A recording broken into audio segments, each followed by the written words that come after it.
मुंबई में विश्वकर्मा समाज को संगठित करने हेतु बड़ा अभियान। विश्वकर्मा चैरिटेबल ट्रस्ट द्वारा जन जागृति अभियान का आयोजन मुंबई के दहीसर स्थित राधा कृष्ण मंदिर हॉल में किया गया। इस कार्यक्रम के मुख्य अतिथि लोकजन सोशलिस्ट पार्टी के अध्यक्ष डॉक्टर वीरेंद्र विश्वकर्मा, प्रवीण विश्वकर्मा आजमगढ़ उत्तर प्रदेश से विशेष रूप से पधारे थे। मुंबई में विश्वकर्मा समाज के लोगों से मिलकर सबको संगठित करने की मुहिम शुरू किया है। अतिथि के रूप में शिवसेना यूबीटी के नेता उद्देश्य पाटेकर उपस्थित थे। विश्वकर्मा चैरिटेबल ट्रस्ट के अध्यक्ष रामा विश्वकर्मा, विश्वकर्मा फाउंडेशन के अध्यक्ष राकेश विश्वकर्मा, लालजी विश्वकर्मा, बाबूलाल विश्वकर्मा, राजेंद्र विश्वकर्मा, दिनेश विश्वकर्मा, शरद विश्वकर्मा, उमाशंकर विश्वकर्मा, राम जन्म विश्वकर्मा, छोटी लाल जीतू, मोतीलाल, कमलेश, संतोष, राम कुमार, राजकुमार, मनोज, सुजीत विश्वकर्मा, सुनील, सीमा विश्वकर्मा, संगीता, सुनीता, शशि मौर्य ने इस कार्यक्रम को सफल बनाने में विशेष योगदान रहा। समाज को एकजुट करने का आप लोग काफी समय से प्रयास कर रहे हैं, लेकिन सफलता नहीं मिल पा रही है, क्या कारण है? देखिए, विश्वकर्मा समाज जागरूक है, पहले की अपेक्षा काफ़ी जागरूक है, लेकिन हमारा जो समाज है मेहनतकश समाज है। और जैसा कि अभी आदरणीय रामा भाई ने भी एक चीज़ कही कि हम लोग कहीं कहीं जहाँ पे इकट्ठा होना चाहिए नहीं हो पाए थे, इसलिए आज हमारे बीच में डॉक्टर साहब उपस्थित हैं। उनका एक ही उद्देश्य था कि विश्वकर्मा समाज को जागरूक किया जाए और राजनीति में सहभागिता हो। लेकिन अभी हमें बहुत कुछ सीखना भी है, जैसे कि हमें और समाजों की हम बात करते हैं तो उनसे कुछ अच्छे हमें गुण भी हासिल करने हैं कि समाज जब एकजुट होगा तो ही हमारे समाज में से कोई व्यक्ति विधायक, मंत्री, नगर सेवक, प्रधान तभी बन पाएगा। एकजुट होने की आवश्यकता है और होगी। आपने भी चुनाव लड़ा मीरा भाईंदर महानगर पालिका का, आपने बताया कि अपने समाज के लोगों से ही लड़ना पड़ा, क्या एक संदेश देना चाहेंगे समाज को जिसको? देखिए, समाज में अभी भी जैसा मैंने कहा जागरूकता लाने की ज़रूरत है, क्योंकि मैंने कहा जैसा कि मेहनत का समाज है तो अक्सर कभी कभी गुमराह हो जाता है। लेकिन अब समाज के लोग समझने भी लगे हैं कि हमें अपना कोई विश्वकर्मा प्रतिनिधि चाहिए जिसका टाइटल विश्वकर्मा हो।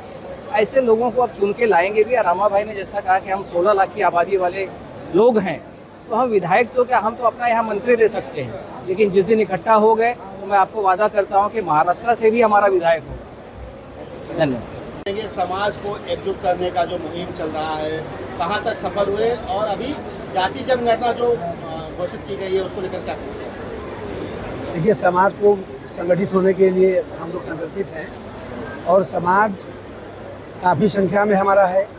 हम पांचों भाइयों जो पिछड़े हुए हैं उनसे भी अनुरोध करते हैं कि जो मनुमेह त्वष्टा शिल्पी नगर के पांचों भाई हैं विश्वकर्मा समाज के, वो पांचों एकजुट हों और हम लोग पांचों समाज, पांचों बिरादरी जो अलग अलग बटे हुए हैं उसको एक करके विश्वकर्मा करने के लिए प्रेरित हैं, जोर दे रहे हैं। और केवल विश्वकर्मा ही नहीं, राजनीति मजबूत तब होगी जब हम सर्व समाज को लेकर चलेंगे। वही प्रयास है, चूँकि हर एक समाज मिलकर कोई पार्टी बनाती है, सारे समाज के लोग जब मिलते हैं तो कोई पार्टी सरकार में आती है। तो वही आज लोकजन सोशलिस्ट पार्टी के माध्यम से विश्वकर्मा समाज भी एक्टिव है, लोगों से अनुरोध कर रहा है कि आप लोग भी हमारा साथ दीजिए ताकि हमारी भी सरकार बने, ताकि जो लोकतंत्र संविधान है, संविधान ने जो लोकतंत्र दिया है, सबको समान स्थिति परिस्थिति हक अधिकार मिलने के लिए संविधान ने ऐसा जगह दिया है कि सबको एक समान मिले। तो उसे ही प्रयास आता है, जब सबको मिला तो हम लोगों को भी न्याय, अधिकार, हिस्सेदारी, आरक्षण, हमारा भी हक है, वो मिलना चाहिए। वही जिज्ञासा लेके हम लोगों के बीच में चले हैं कि लोग अपने हक अधिकार को जाने और अपने हक अधिकार को पाएं। सर, ये विश्वकर्मा जन जागृति अभियान का क्या भविष्य और इन अभियान के माध्यम से दहीसर और अन्य क्षेत्रों में कौन सी योजना लागू करने का आपका लक्ष्य है? विश्वकर्मा आज तक कोई राजनीतिक लाभ पाया ही नहीं है। कोई भी पार्टी आई है, कोई भी राजनीतिक पार्टी आई, केवल विश्वकर्मा को वोट के लिए यूज किया है, केवल वोट के लिए यूज किया है। आज तक विश्वकर्मा को ना आरक्षण मिला है। विश्वकर्मा का नाम राष्ट्रीय पार्टियां दे देती हैं, ये विश्वकर्मा योजना है, लेकिन धरातल पे कुछ नहीं विश्वकर्मा की योजना है। तो विश्वकर्मा समाज के साथ केवल और केवल छलावा पार्टियां करती है, केवल वोट के लिए इस्तेमाल करती है। और मैं जो लोकजन सोशलिस्ट पार्टी हम लोग बनाए हैं, लोकजन सोशलिस्ट पार्टी के तत्वाधान में सर्व समाज को एक समान अधिकार दिया जाएगा, क्योंकि वही हमारा जो संविधान है यही कहता है कि सर्व समाज को समान हक अधिकार मिलना चाहिए। आने वाले समय में बीएमसी चुनाव है, क्या इसको देखते हुए इस तरह के कार्यक्रम आयोजित किए गए? सम्मानित पत्रकार साथियों, आपका मैं पहले बहुत बहुत धन्यवाद दूंगा। मेरा कोई व्यक्तिगत लाभ नहीं है, कोई व्यक्तिगत लालच नहीं है, व्यक्तिगत स्वार्थ नहीं है। मैं अगर मुंबई से कोई मजबूत व्यक्ति, ईमानदार व्यक्ति जो समाज की भलाई की लड़ाई लड़ता है, जैसे हमारे राकेश भाई बैठे हुए हैं, अगर ऐसे कोई व्यक्ति आते हैं तो हम लोग मजबूती से लड़ाई लड़ेंगे और समाज को समान अधिकार, एक समान अधिकार, कोई छोटा बड़ा नहीं, कोई भेदभाव नहीं, कोई घर बिरादरी नहीं, कोई उपेक्षा का शिकार ना हो, वैसा हक अधिकार सभी को संविधान के हिसाब से देने का कार्य करेंगे।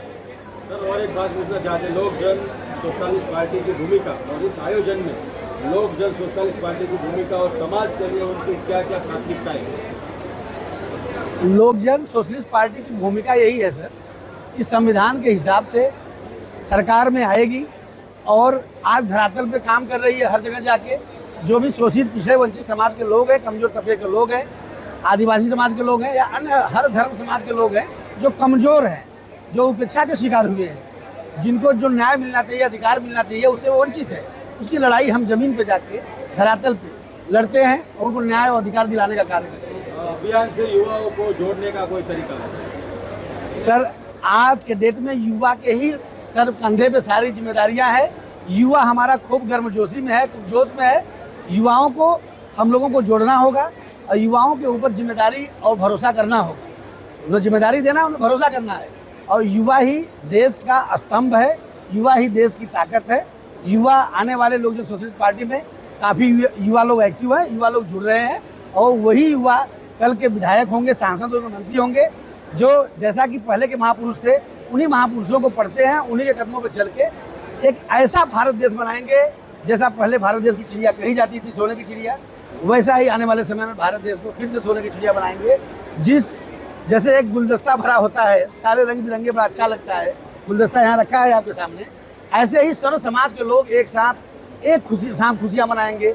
हर धर्म के लोग मनाएंगे, हर जात के लोग मनाएंगे और एक साथ मनाएंगे और सबको जिसमें समान अधिकार होगा, समान न्याय होगा, समान अधिकार होगा, समान सबके हिस्सेदारी होगी, समान सबको आरक्षण मिलेगा, जहाँ पे लोग अपनी परिवार के साथ खुशहाली से जीवन बिता सकें। राम भाई क्या संदेश देना चाहेंगे? आज आप लोगों ने स्वागत किया है यहाँ पर विश्वकर्मा जी का, क्या मैसेज देंगे? संदेश हमारा पिछड़ा समाज है, अभी भी नहीं सुधरा। हमारे मुंबई की जनसंख्या विश्व कम से कम 15-16 लाख है। आज मेरे बच्ची की 1 तारीख 1 जून को शादी हुआ, मुंबई से 80 से 85 लोग गए। आप दुख की बात का है, मुंबई जैसे शहर में इतना जगह महंगा होने के बाद, हर व्यवस्था करने के बाद गिन गिन के 125 लोग जमा हुए, जबकि हमारे समाज की वजह से ही सब कार्य चलता है। अगर विश्वकर्मा ना हो, न सोनार होगा, न लोहार होगा, न धोबी का काम होगा, बाकी कास्ट का नहीं होगा। देखिए हमारे समाज की अपेक्षा है कि सब समाज वाले उनको खाली काम के लिए यूज करते हैं। आज अगर हमारे समाज वाले एक भाई हर कास्ट वाले की रिक्वेस्ट करते तो ये हाल भरा होता था। बड़े दुख की बात है कि समाज में लोग सबसे पहले आते कि उनको लगता है कि धन खर्चा करना पड़ेगा।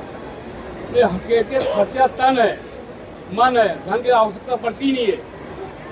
आज वीरेंद्र भैया का स्वागत करने के लिए मुझे बड़ा खुशी बात हुई, लेकिन मैं सोच रहा था कि बड़े हॉल में कम से 1000-1500 लोग जमा हो गए, लेकिन ये कमियां हमारे बड़े वर्ग के लोग की कमियां है। दिखावा में 4-4, 5-5 कार्यक्रम करते हैं। अगर ये झूठ होकर कार्यक्रम किया हो तो 5-6 हज़ार आदमी जमा होते थे, हमारी एक ताकत बनती थी। आज मीडिया में आज आप लोग 10-12 जन आए हो, ये लोग बाकी 100-150 लोग आए, ये प्रेम व्यवहार से आए।